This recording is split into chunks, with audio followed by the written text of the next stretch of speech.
میں نے جس گھرانے میں آنکھ کھولی اس کو ہمارے معاشرے میں امیر طبقہ اور ماڈرن کلاس کہتے ہیں۔ میں نے ہمیشہ اپنے آگے پیچھے پیسوں کی فراوانی دیکھی، کسی دکھ یا غم کا تصور بھی نہ تھا۔ ہر طرف خوشیاں ہی خوشیاں تھیں، ہر طرح کا عیش و آرام میری زندگی میں تھا۔ میں اپنی امی اور ابو کی اکلوتی اولاد تھی، اس لیے مجھ پر کسی قسم کی کوئی پابندی نہ تھی۔ میری ہر فرمائش منٹوں میں پوری کی جاتی تھی، اسی لیے میں خود کو اوروں سے الگ اور بہتر سمجھتی تھی۔ میرے دل میں کسی دوسرے کے لیے کوئی ہمدردی نہ تھی۔ میں ہر کسی کو اپنا ماتحت اور غلام سمجھتی تھی، اور اللہ تعالیٰ نے مجھے حسن بھی بے پناہ دیا تھا جس کا مجھے بے حد غرور تھا۔ کالج میں بھی میری انہی لڑکیوں سے دوستی تھی جو میری طرح امیر تھیں، اور کالج میں صرف ٹائم پاس کرنے جاتی تھی کیونکہ میرے لیے کالج پڑھنے کی نہیں، سیر و تفریح کی جگہ تھی، اور کالج کے سارے لڑکے میرے حسن اور سٹیٹس کے دیوانے تھے۔ کالج کی لڑکیاں مجھے رشک بھری نگاہوں سے دیکھتیں۔ میں کسی لڑکے کی تو کیا، کسی لڑکی کی بھی عزت نہ کرتی۔ کالج کے سارے لڑکے میرے آگے پیچھے گھومتے اور مجھ سے بات کرنے کو ترستے، جبکہ میری نظر میں ان حقیر اور غریب لڑکوں کی کوئی ویلیو نہ تھی۔ پھر ایک دن ہمارے کالج میں ایک لڑکا آیا، مجھے وہ پہلی ہی نظر میں بہت پسند آیا۔ میرا خیال تھا وہ بھی میرے حسن کو دیکھ کر دنگ رہ جائے گا، لیکن ایسا کچھ بھی نہیں ہوا تھا۔ میں اس سے بات کرنے کے بہانے ڈھونڈتی، جبکہ وہ میری طرف دیکھتا بھی نہیں تھا۔ وہ میرے حسن سے بے نیاز اپنے آپ میں مگن رہتا تھا۔ مجھے اس کی اسی عادت نے دیوانہ بنا دیا، اور اسے حاصل کرنا میری زندگی کا مقصد بن گیا۔ میں نے اس سے بات کرنے کی بھی بہت کوشش کی، لیکن وہ میری بات کا جواب ہاں یا ہوں میں ہی دیتا۔ میں نے اس کے بارے میں سب معلومات حاصل کی تو مجھے معلوم ہوا وہ ایک غریب گھرانے سے تعلق رکھنے والا، اور اس کا نام سکندر ہے۔ اس کا باپ کسی چھوٹی سی کمپنی میں کلرک ہے۔ سکندر کی 2 چھوٹی بہنیں بھی ہیں۔ کالج کے بعد شام کو بچوں کو ٹیوشن پڑھاتا ہے، اور آج کل پارٹ ٹائم نوکری کی تلاش میں ہے۔ میں نے سکندر کی اسی کمزوری کا فائدہ اٹھاتے ہوئے اسے مالی طور پر فائدہ پہنچانے کا سوچا۔ میں اسے اپنے پیسوں سے خریدنا چاہتی تھی۔ پھر میں نے ابو سے سکندر کی نوکری کی بات کی۔ ابو نے ہمیشہ کی طرح میری یہ فرمائش بھی پوری کر دی۔ دوسرے ہی دن میں سکندر کو یہ خوشخبری سنانے پہنچی۔ یہ خبر سنتے ہی سکندر بے انتہا خوش ہو گیا۔ میں سوچ بھی نہیں سکتا تھا آپ اتنی بڑی کمپنی سے میرے لیے کام کی آفر لے کر آئیں گی۔ وہ میری اتنی بڑی مشکل اتنی آسانی سے حل کر دیں گی۔ اور اس کے بعد سکندر نے میری عزت کرنا شروع کر دی۔ وہ مجھ سے جب بھی بات کرتا نگاہیں جھکا کر بات کرتا۔ ان سب چیزوں کے بعد مجھے اپنی جیت بہت قریب دکھائی دینے لگی۔ میں دن بدن سکندر کے پیار میں پاگل ہونے لگی، لیکن سکندر کو اس بات کی کوئی پرواہ نہ تھی۔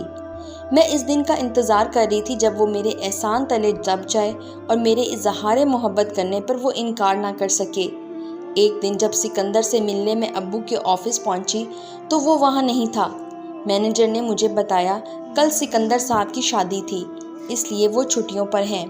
یہ خبر میرے لیے کسی بڑے دھماکے سے کم نہ تھی۔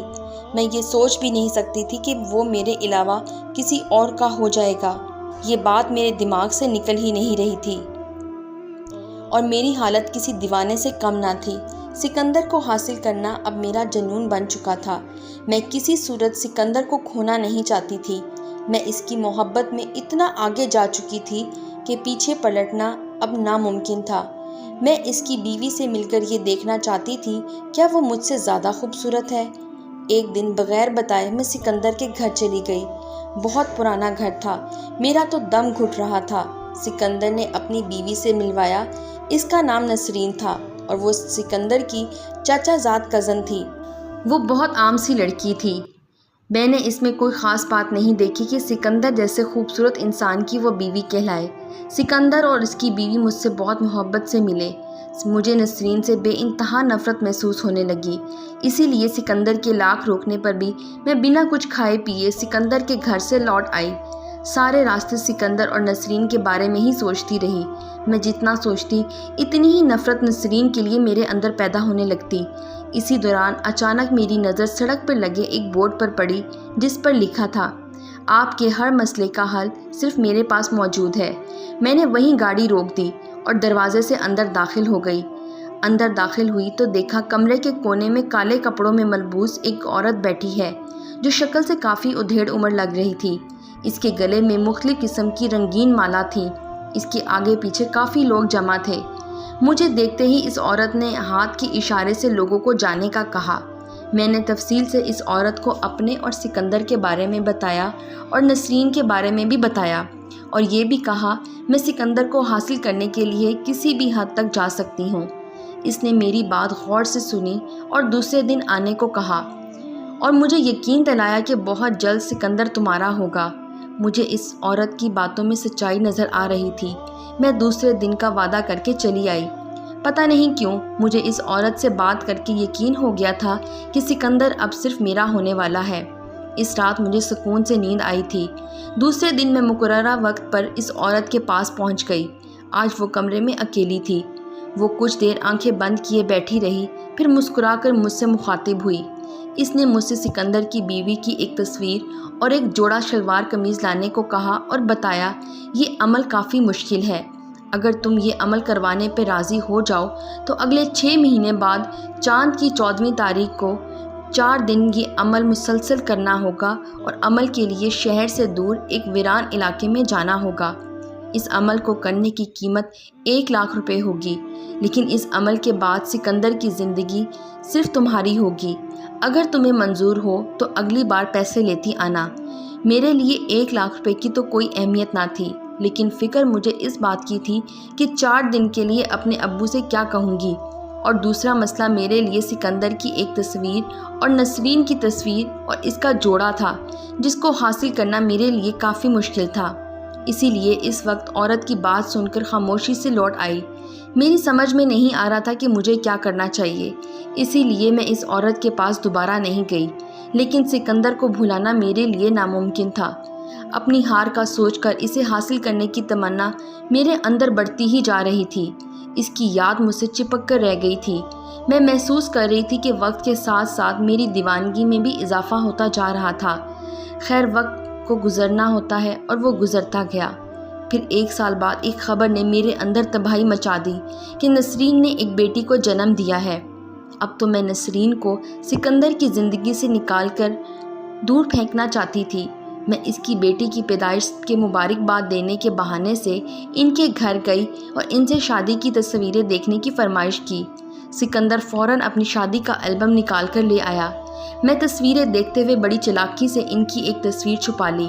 میں نے سکندر سے کہا میں نسرین کے لیے اپنے درزی سے ایک سوٹ سلوا کر دینا چاہتی ہوں، مجھے ناپ کے لیے نسرین کا ایک سوٹ دے دو۔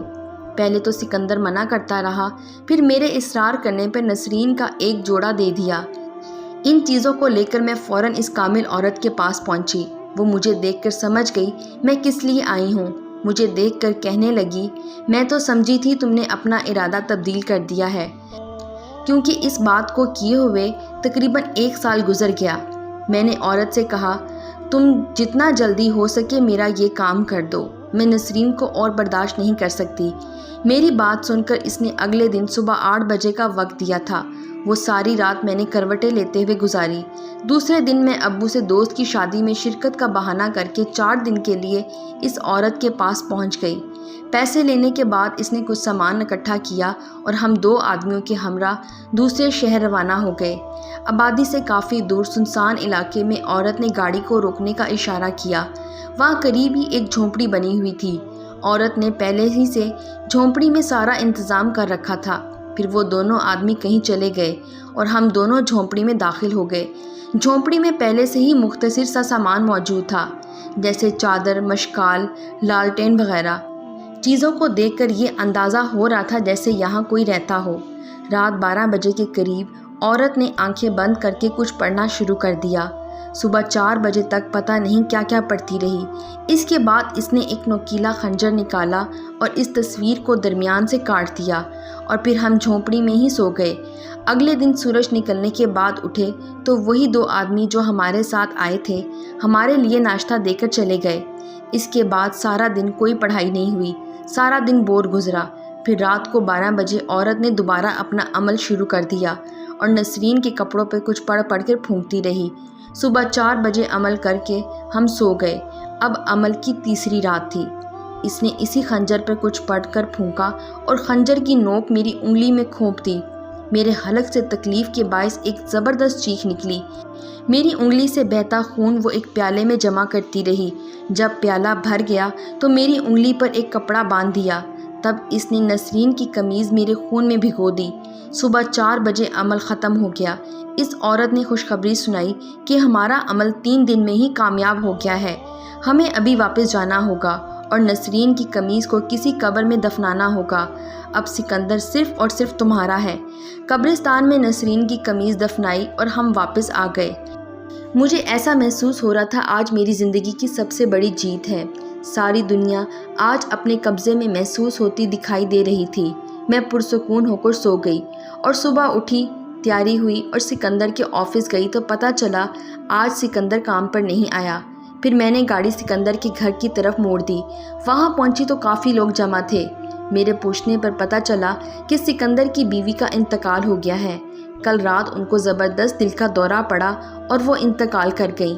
میں اسی شام کامل عورت کے پاس پہنچی اور اسے یہ خوشخبری سنائی۔ کامل عورت نے کہا، اب تھوڑے ہی دنوں میں سکندر تمہارے پاس خود چل کر آئے گا۔ اس عورت کی بات بالکل سچ ثابت ہوئی۔ سکندر واقعی میرا دیوانہ ہو گیا تھا۔ اب سکندر بھی مجھ سے ملنے کو بے چین رہتا۔ مجھ سے شادی کرنے کے لیے وہ میری منتیں کرنے لگا۔ میں تو کب سے اسی انتظار میں تھی اور ہماری شادی ہو گئی۔ شادی کے 4 سال گزر گئے، لیکن اللہ تعالیٰ نے اولاد کی نعمت سے محروم رکھا۔ لوگ مجھے بے اولادی کا طعنہ دیتے۔ میں نے اولاد کے لیے بہت دعائیں اور منتیں مانگیں، تب جا کر اللہ پاک نے مجھے بیٹے سے نوازا۔ لیکن بیٹا دینے کے ساتھ ساتھ مجھے اپاہج بنا دیا۔ بیٹے کی پیدائش کے بعد میرے پورے جسم نے کام کرنا چھوڑ دیا۔ ڈاکٹروں کے مطابق میں بالکل نارمل ہوں، مجھے کوئی بیماری نہیں ہے، بس میرا سارا جسم مفلوج ہو کر رہ گیا ہے۔ آج میرا بیٹا پورے 25 سال کا ہو گیا ہے اور میں گورنمنٹ ہسپتال کے ایک کونے میں پڑی ہوں۔ اتنے سالوں بعد بھی میرے جسم نے کوئی حرکت نہیں کی۔ اب تو لیٹے لیٹے میری کمر گلنے اور سڑنے لگی ہے۔ یہ بیماری میرے گناہوں کا نتیجہ ہے جو اللہ تعالیٰ نے دنیا میں مجھے دیا ہے اور ان لوگوں کے لیے عبرت بنا دیا ہے جو ہمیشہ دوسروں کا برا سوچتے ہیں۔ میرے شوہر اور بیٹے نے تو برسوں سے میری کوئی خبر نہیں لی، کیونکہ وہ بھی اوروں کی طرح مجھ سے گن کھاتے ہیں۔ البتہ کبھی کبھار نسرین کی بیٹی مجھے آ کر دیکھ جاتی ہے۔ بہت اچھی لڑکی ہے اور ظاہر ہے اس کی رگوں میں ایک اچھی اور نیک عورت کا خون گردش کر رہا ہے۔ مجھے اپنے بیٹے سے بھی کوئی شکایت نہیں ہے، کیونکہ اس کی رگوں میں میرا ہی خود غرض خون دوڑ رہا ہے۔ میں اپنی یہ کہانی ایک نرس کو سنائی تھی اور اس سے وعدہ لیا تھا کہ یہ کہانی دوسروں تک ضرور پہنچائے گی تاکہ لوگ مجھ سے عبرت لیں اور محبت کو زبردستی یا جبراً حاصل کرنے کے لیے اللہ تعالیٰ کی حدود و قیود کو پار نہ کریں۔ میں اللہ تعالیٰ سے اپنے گناہوں کی رو رو کے بہت معافی مانگتی ہوں، لیکن جس کی معاف کرنے سے میری بخشش ہو سکتی تھی وہ تو اب اس دنیا میں نہیں رہی۔